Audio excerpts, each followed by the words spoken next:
గోవింద గోవింద గోవింద గోవింద.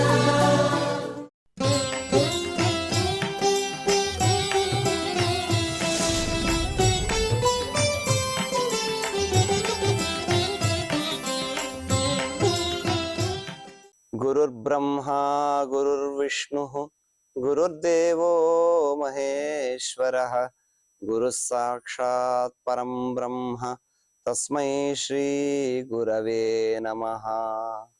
సుగ్రీవాదియుతం శ్రీశం భస్మాంగావృతమీశ్వరం మహేశ్వర సమం ధ్యాయేత్ కిష్కింధాకాండ ఉత్తమే. శ్రీరామచంద్ర పరబ్రహ్మణే నమః. శ్రీరామచంద్రమూర్తి హనుమంతుని వాక్య కౌశలాన్ని ప్రశంసిస్తూ లక్ష్మణస్వామితో ఆయన వేద సంపన్నత, వేదాంగ జ్ఞానము ఇవన్నీ కూడా కలిగిన వాడు కనుక ఆయన ఈ రకంగా చక్కగా మాట్లాడుతున్నాడయ్యా అని అన్నారు. ఆయన మాటల్లో ఉన్నటువంటి ఆ వ్యాకరణ జ్ఞానాన్ని చక్కగా తెలియజేస్తున్న వాడై రామచంద్ర ప్రభు ఇలా అంటూ ఆయన మాటలు ఎలా ఉన్నాయో చెబుతూ అంటున్నారు. సంస్కార క్రమ సంపన్నాం అధృతామవిలంబితాం ఉచ్చారయతి కళ్యాణీం వాచం హృదయహారిణీం. ఆయన మాటలు చాలా ఆనందాన్ని కలిగింపజేస్తూ ఉన్నాయి రామచంద్ర ప్రభు. అందుకని ఆయన అంటున్నాడు సంస్కార క్రమ సంపన్నాం అంటే వ్యాకరణ శాస్త్ర జ్ఞానం లేనివాడు ఈ విధంగా మాట్లాడలేడు అని చెప్పాడు కనుక సంస్కార క్రమ సంపన్నాం అని అన్నాడు. అంటే ఆయన మాటలు సంస్కార క్రమముతో కూడుకున్నటువంటివి అని. ఇక్కడ సంస్కార అంటే అర్థం ఏంటి అంటే సమ్యక్కరణం. సమ్యక్కరణం అంటే ఏంటి అంటే పదస్య ప్రకృతి ప్రత్యయ విభాగ. ఒక పదానికి చక్కగా ఇది ప్రకృతి ఇది ప్రత్యయము అనే యొక్క విభాగము, ఏ పదాన్ని ఏ రకంగా ప్రయోగించాలి అనేటటువంటిది, అంటే శబ్దాలని సంస్కరించి అపశబ్దాలన్నింటినీ కూడా తొలగించి వాటిని సాధు శబ్దాలుగా చేసేటటువంటి శాస్త్రం ఏదైతే ఉందో ఆ శాస్త్రమే వ్యాకరణ శాస్త్రము. ఆ వ్యాకరణ శాస్త్రం ద్వారా అంటే వ్యాకరణ నియమాలను అనుసరించి దోషరహితమైనటువంటి భాష ఏదైతే ఉందో దానిని సంస్కార సంపన్నము అని అన్నారు. అందుకనే సంస్కార సంపన్న క్రమ సంపన్నాం అని అన్నాడు. అలా సంస్కరింపబడినటువంటిది కనుక దీనికి సంస్కృతము అని పేరు. అలా సంస్కరింపబడినటువంటిది అంటే శబ్దోచ్చారణ ఏదైతే ఉందో శబ్దోచ్చారణలో ఉన్నటువంటి శాస్త్రీయమైనటువంటి విధానాన్నే క్రమము అని అన్నారు. అలా శాస్త్రీయమైనటువంటి విధానం అందులో కూడా ఎలా అంటే సంస్కార క్రమము అంటే శాస్త్రీయమైన విధానము. అంటే ఏ విధంగా ఒక అక్షరాన్ని పలకాలి, ఎంత మాత్రా కాలంలో పలకాలి, ఏ స్వరంతో పలకాలి, ఇలా ఈ నియమాలన్నీ కూడా తెలిసినటువంటి వాడు. అంతేకాదు అధృతం అవిలంబితాం. అవిలంబితము అని అంటే విలంబం లేకుండగా అంటే ధారాళంగా మాట్లాడడం. అంతే తప్ప పదానికి మధ్య ఎక్కువగా సమయాన్ని ఇచ్చి ఆ పదం యొక్క అర్థము ఈ పదం యొక్క అర్థము తెలియకుండగా అసందిగ్ధంగా ఉండేటటువంటి విధంగా ఉండకూడదు. కనుక అలా అవిలంబితాం అని అన్నాడు. అంటే మాట్లాడేటటువంటి ప్రతిపదము కూడా ఈయన మాట్లాడుతున్నంతసేపు ఏ విధంగా ఉందయ్యా అని అంటే వ్యాకరణ నియమాన్ని అనుసరించే ప్రయోగం చేస్తూ ఉన్నాడు. అధృతం తొందరపాటు లేదు. అంటే తాను ఏ విషయాన్ని అయితే చెప్పాలనుకున్నాడో ఆ విషయాన్ని చెప్పవలసి వచ్చినప్పుడు ఆ విషయాన్ని ప్రస్తావించడంలో ఎలాంటి తొందరపాటు కూడా కనిపించడం లేదు. చాలా స్పష్టంగా ఆ విషయాన్ని ప్రస్తావన చేస్తూ ఉన్నాడు. సుగ్రీవుడు వచ్చినటువంటి వారెవరో కనుక్కొని రమ్మన్నాడు కనుక ఆ విధంగా తాను ఒక భిక్షు రూపాన్ని ధరించి అక్కడికి వచ్చినటువంటి స్వామి హనుమ వారి యొక్క దివ్యమైనటువంటి స్వరూపాన్ని చూసి వారి యొక్క రూపాన్ని ఆపాదమస్తకము కూడా ఒక గొప్ప స్తోత్రాన్నే చేశాడు. అలాంటి ఆ దివ్యమైన స్తోత్రాన్ని చేయడానికి కావలసినటువంటి పరిపూర్ణమైనటువంటి జ్ఞానమంతా కూడా కలిగిన వాడు కనుకనే రామచంద్ర ప్రభు ఈ విధంగా ప్రశంసిస్తూ ఉన్నాడు.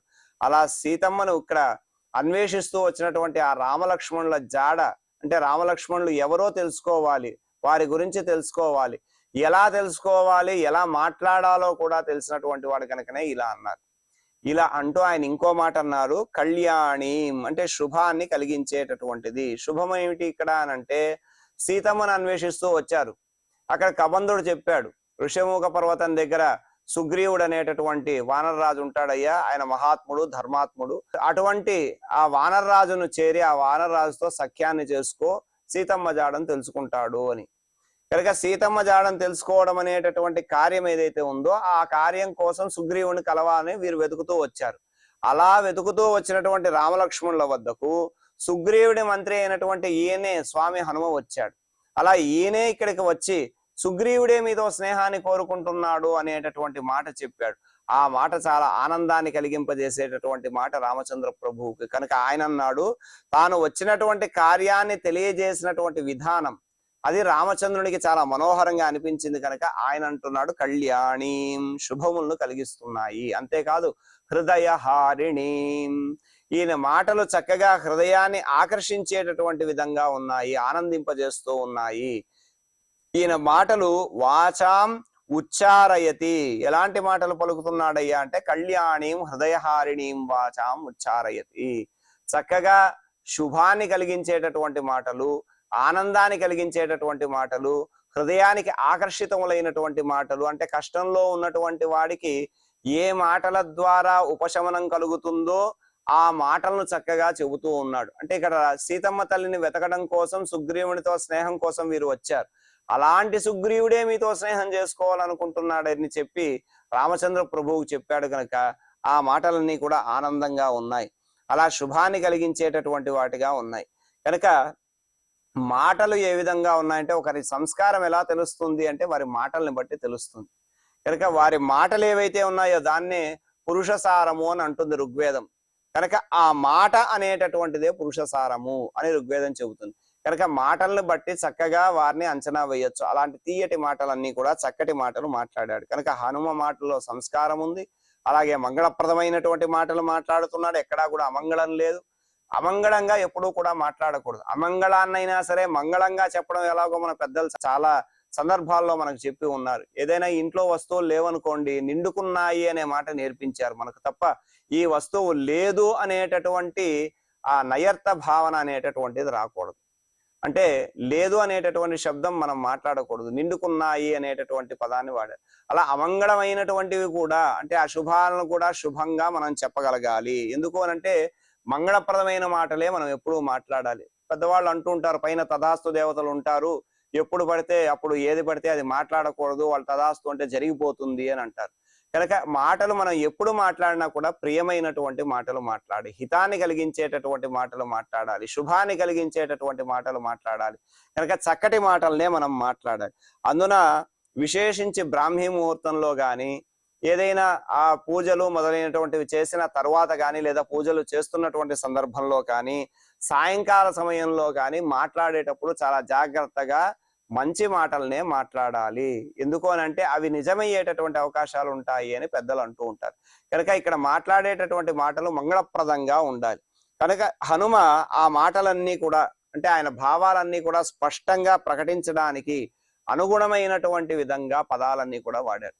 అంతేకాదు ఆయన మాట్లాడుతున్నప్పుడు స్వరస్థానాలు ఉన్నాయి, ఆ స్వరస్థానాలన్నీ కూడా చక్కగా ఉన్నాయి అని తెలుపుతూ రామచంద్ర ప్రభు అంటూ ఉన్నారు, అనయా చిత్రయా వాచ త్రిస్థాన వ్యంజనస్థయా కస్య నారాధ్యతే చిత్తం ఉద్యతాసేరరేరపి. హనుమ పలికినటువంటి ఆకర్షణీయమైన మధురమైన మంగళప్రదమైనటువంటి మాటలు భావములు స్పష్టంగా ప్రకటించడానికి కావలసినటువంటి స్వరస్థానములు స్పష్టంగా ఉన్నాయి, చక్కగా ఉన్నాయి.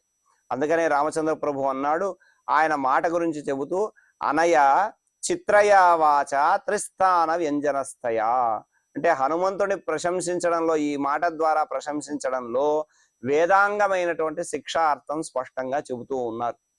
ఏమిటంటే హనుమంతుని యొక్క భావ స్పష్టతకు అనుగుణమైనటువంటి స్వరస్థానముల్లో పలికాడట. అంటే ఎక్కడ ఏ స్వరాన్ని వాడాలో ఆ స్వరములు అని అన్నాడు. ఇక్కడ స్వరములు అనేటటువంటి త్రిస్థానములు అన్నాను, 3 స్థానములు. అంటే ఒకటి ఉరము, కంఠము, శిరస్సు అని 3 స్థానములు. ఆ స్థానములు వ్యంజనస్థ అంటే ఈ 3 కూడా ఉత్పత్తి స్థానముల యందు ఉన్నది, శబ్దోత్పత్తి స్థానముల యందు ఉన్నది అని అంటే అక్షర ఉచ్చారణకు ఉపయుక్తములైనటువంటి 3 స్థానములు ఏవైతే ఉన్నాయో ఆ 3 స్థానములందు ఉన్నటువంటి చక్కటి మాటలు. అంటే తన భావాన్ని వ్యక్తపరిచేటప్పుడు ఏ స్వరంలో ఎక్కడ నుంచి పలకాలో అక్కడి నుంచి చక్కగా మాట్లాడారు. అలా 3 స్థానముల యందు, త్రిస్థానము అన్న 3 స్థానముల యందు అనంటే ఉదాత్త, అనుదాత్త, స్వరితములు అనేటటువంటి స్వరాలు. ఈ స్వరాలను కలిగి ఉన్నాడు. అనుదాత్తో హృదిజ్ఞేయ, మూర్ధ్ని ఉదాత్త ఉదాహృత, స్వరిత కంఠమూలీయ, పార్శ్వాస్యే ప్రచయస్యతు అని శిక్ష అంటుంది. అంటే ఇక్కడ ఏంటి అంటే అనుదాత్త హృదిజ్ఞేయ, అనుదాత్తం అనేటటువంటి స్వరము హృదయ స్థానం నుంచి గ్రహించాలి. శిరస్సు స్థానమున ఉదాత్త స్వరము, అలాగే స్వరిత కంఠమూలీయ, కంఠస్థానమున స్వరిత స్వరము అని శిక్షా విధానం చెప్తుంది. కనుక ఈ మాటలు హనుమ మాటల్లో ఇలాంటి లక్షణం స్పష్టంగా ఉందంటే భావాన్ని వ్యక్తపరిచేటప్పుడు ఒకప్పుడు హృదయం నుండి మంద్రస్వరంతో మాట్లాడుతూ ఉన్నాడు, ఒకప్పుడు కంఠము నుంచి మధ్యమ స్వరంతో మాట్లాడుతున్నాడు, ఒకప్పుడు శిరస్సు నుంచి ఉండేటటువంటి స్థానంలో ఉదాత్త అనుదాత్త స్వరిత స్వరాలన్నీ కూడా చాలా స్పష్టంగా పలుకుతూ ఉన్నాడు. కనుక ఉదాత్త అనుదాత్త స్వరితములతో కూడిన చిత్రయ అనయా వాచ, చిత్రమైనటువంటి ఈయన మాటల చేత, అంటే ఈయన మాట్లాడుతున్నటువంటి మాటలు వింటే ఉద్యత అసేహే అరేహే అపి, అరిహి అంటే శత్రువు, ఉద్యత అంటే పైకెత్తినటువంటి వాడు, దేనిని అసి అంటే ఖడ్గం, అంటే శత్రువు సంహరించడానికి తన యొక్క కత్తిని పైకి లేపి ఆ కత్తితో వాడిని సంహరించడానికి సిద్ధంగా ఉన్నవాడైనా సరే ఈయన మాట్లాడుతున్నటువంటి విధంగా ఉన్న మాటలను గనక వింటే కస్య చిత్తం నా ఆరాధ్యతే, ఎవని యొక్క మనస్సు చలించి లేదా ఎవని యొక్క మనస్సు ఆరాధించబడదయ్యా అని అంటాడు. అంటే అర్థం ఏంటంటే కోపంతో ఇక సంహరిద్దాను అని చెప్పి కత్తి తీసుకొని వాడిని చంపడానికి సిద్ధంగా ఉన్నటువంటి వాడైనా సరే స్వామి హనుమ మాట్లాడినటువంటి తీరును చూస్తే, ఆయన పలికినటువంటి శబ్దములు చూస్తే, ఆయన మాట్లాడుతున్నటువంటి మంగళప్రదమైన మాటలను చూస్తే ఇక ఆయన మాటలు విని సంతోషాన్ని పొందుతాడు తప్ప వాడిలో ఏమాత్రం క్రూరత్వం ఉండదట. అలా క్రూరత్వాన్ని తగ్గించేటటువంటి విధంగా ఆయన మాటలు చాలా చక్కగా ఉన్నాయి. మరి ఇంతటి మనోహరమైనటువంటి మాటలు విని శత్రువు మనస్సు కూడా మారిపోతుందయ్యా, వాడు చంపడానికి ఎత్తిన కత్తిని కూడా కింద పడేస్తాడు, అంతటి గొప్పగా అంత అద్భుతంగా ఉన్నాయి ఈయన మాటలు లక్ష్మణ అని చెప్పి, ఇలాంటి బుద్ధి కుశలత కలిగినటువంటి దూత గనక లభిస్తే ఆ రాజు చేయలేనటువంటి పని ఇంకా ఏదీ లేదయ్యా, సకల కార్యములు కూడా సాధించగలడు అని చెప్పి రామచంద్ర ప్రభు అంటూ ఉన్నాడు. ఏవం విధో యస్య దూతః న భవేత్ పార్థివస్యతు సిద్ధ్యంతి హి కథం తస్య కార్యాణం గతయో అనఘా.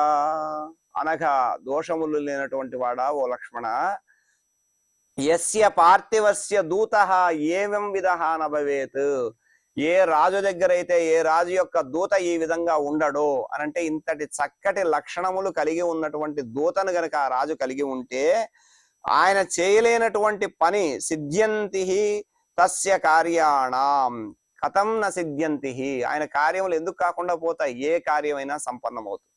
ఎందుకు సంపన్నమవుతుంది అంటే ఈ విధంగా చక్కగా మాట్లాడితే చంపడానికి సిద్ధపడినటువంటి శత్రువు కూడా ఈ మాటలు విని ఆనందాన్ని పొందుతాడే, అంతటి గొప్ప మాటలు కలిగినటువంటి అంత గొప్ప జ్ఞానం కలిగినటువంటి దూత ఉంటే ఇక ఆ రాజు సాధించలేనటువంటిది ఏదీ లేదయ్యా, దేనైనా సాధిస్తాడన్నాడు.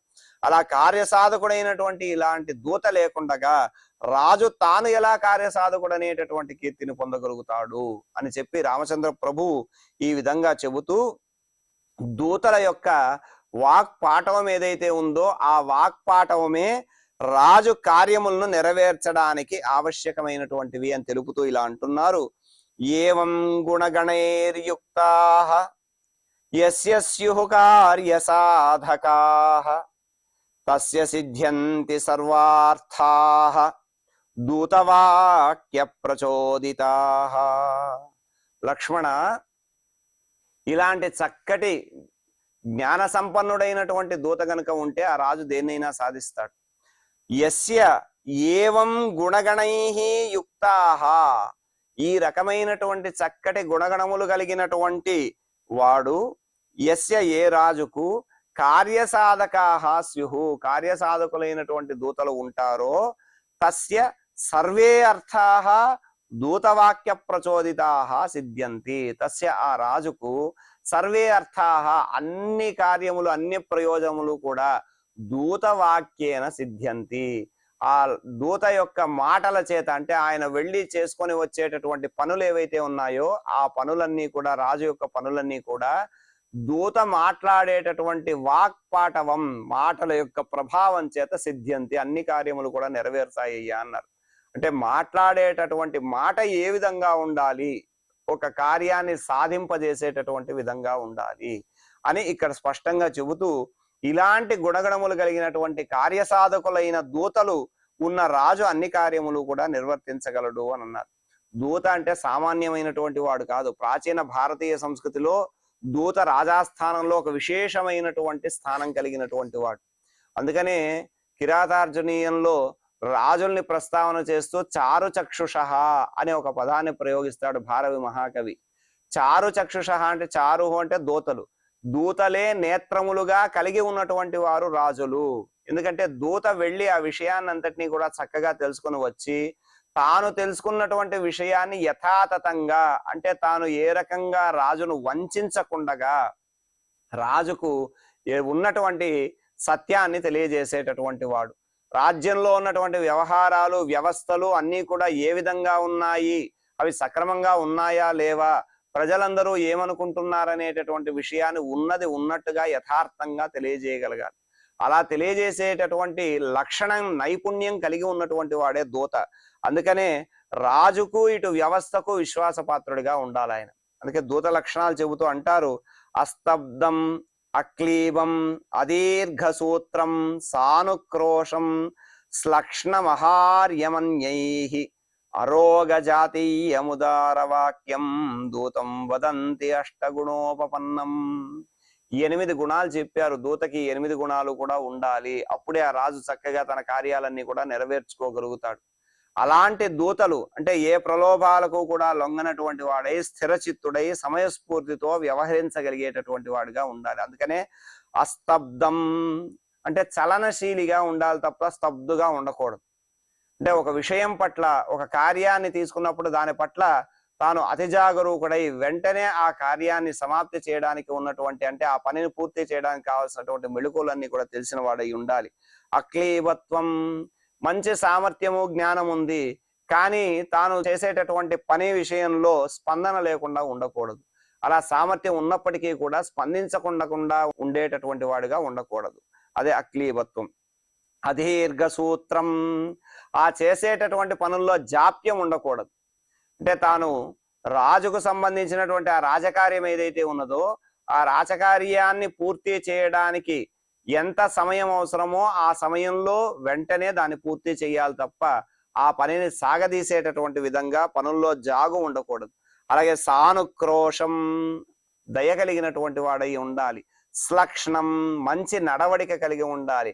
ఆహార్యం, అది కూడా అన్యైహి ఆహార్యం, ఇతరులకు అమ్ముడు పోనటువంటి వాడుగా ఉండాలి. విశ్వాసపాత్రుడిగా ఉండాలి. ఏ రాజైతే తనను నమ్మి తనకు ఈ పని అప్పజెప్పాడో ఆ రాజు కోసం తాను ఈ పనిని చేసేటటువంటి వాడిగా ఉండాలి తప్ప ప్రలోభాలకు లొంగిపోయేటటువంటి వాడిగా ఉండకూడదు. అరోగం, ఆరోగ్యం కలిగిన వాడై, ఉదార వాక్యం, యుక్తితో కూడుకున్నటువంటి గొప్ప ప్రయోజనాన్ని సాధించేటటువంటి మాటలు మాట్లాడేటటువంటి వాడిగా ఉండాలి. ఇలా ఈ లక్షణాలన్నీ కూడా దూతకుండాలి అని ఈ దూత లక్షణాలని చెబుతారు. కనుక భారతీయ సాహిత్యంలో, ఈ సంస్కృతిలో దూత ఒక గొప్ప స్థానాన్ని కలిగి ఉన్నవాడు.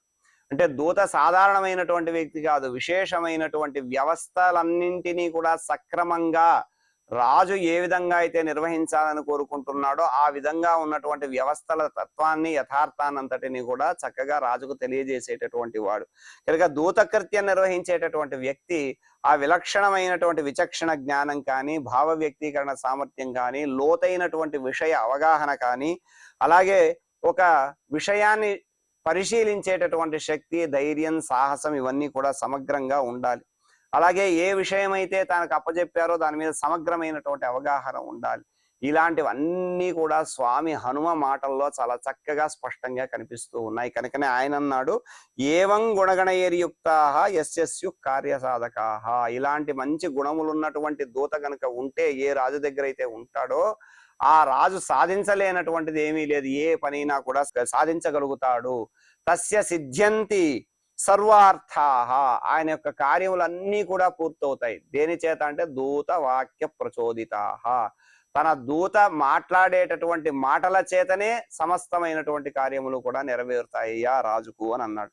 కనుక హనుమంతుడు పలికినటువంటి ఆ వాక్యములు విని ఆయన గుణగణాలన్నింటినీ కూడా ప్రశంసిస్తూ రామచంద్రుడు ఈ విధంగా పలికినటువంటి మాటలు, లక్ష్మణ స్వామితో ఈ విధంగా పలికినటువంటి మాటలు, హనుమ యొక్క వేద సంపన్నత, అలాగే వేదాంగ జ్ఞానము, చక్కగా ఆయన పలుకుతున్నటువంటి మాటల్లో ఉన్నటువంటి స్పష్టత, మాధుర్యము, అలాగే ఆ మాటలన్నీ కూడా ఎలా ఉన్నాయి అంటే శుభాన్ని కలిగించేటటువంటి విధంగా ఉన్నాయి, మంగళప్రదమైనటువంటి మాటలుగా ఉన్నాయి. అలా ఆయన మాట్లాడుతున్నటువంటి ఈ మాటలన్నీ కూడా, ఈ శ్లోకాలన్నీ కూడా మనకు ఏ విధంగా మనం ఎదుటి వారితో మాట్లాడాలి, ఒక పని మీద వెళ్ళినప్పుడు ఏ విధంగా మాట్లాడాలి, ఆ మాటలు మాట్లాడేటటువంటి విధానం ఏమిటి, ఇవన్నీ కూడా ఇందులో చక్కగా రామాయణం ద్వారా మనకు తెలుస్తూ ఉన్నది. కనుక ఇలాంటి అద్భుతమైనటువంటి ఈ మాటలన్నీ కూడా, గొప్పవైనటువంటి ఈ మాటలన్నీ కూడా విన్న స్వామి రామచంద్ర ప్రభువు హనుమ యొక్క ఆ వాగ్వైభవాన్నంతటిని కూడా లక్ష్మణ స్వామికి తెలియజేస్తూ ఉన్నాడు. అలా రామచంద్రుని యొక్క మాటల్లో హనుమ వాగ్వైభవం అంతా కూడా తెలియజేసేటటువంటి శ్లోకాలు మనం చక్కగా పారాయణ చేసుకుందాం. సంస్కార క్రమ సంపన్నాం అధృతామవిలంబితాం ఉచ్చారయతి కళ్యాణీం వాచం హృదయహారిణీం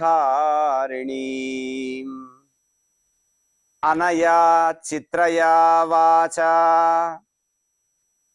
త్రిస్థాన వ్యంజనస్థయా కస్య నారాధ్యతే చిత్తం ఉద్యతాసేరరేరపి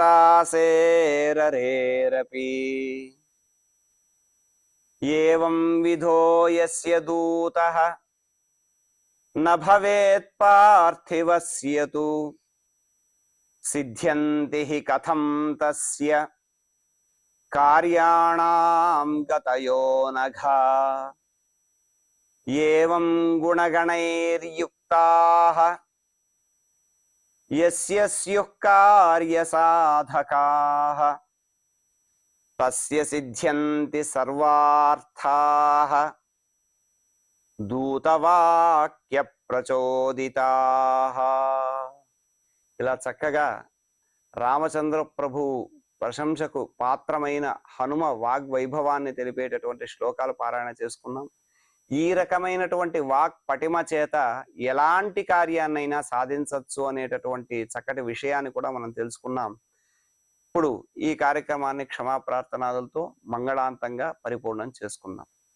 యదక్షర పద భ్రష్టం మాత్రాహీనం చ యద్భవేత్ తత్సర్వం క్షమ్యతాం దేవ నారాయణ నమోస్తుతే. కాయేన వాచా మనసేంద్రియైర్వా బుద్ధ్యాత్మనా వా ప్రకృతే స్వభావాత్ కరోమి యద్యత్ సకలం పరస్మై నారాయణాయేతి సమర్పయామి. శ్రియకాంతాయ కళ్యాణ నిధయే నిధయేర్థినాం శ్రీవేంకట నివాసాయ శ్రీనివాసాయ మంగళం.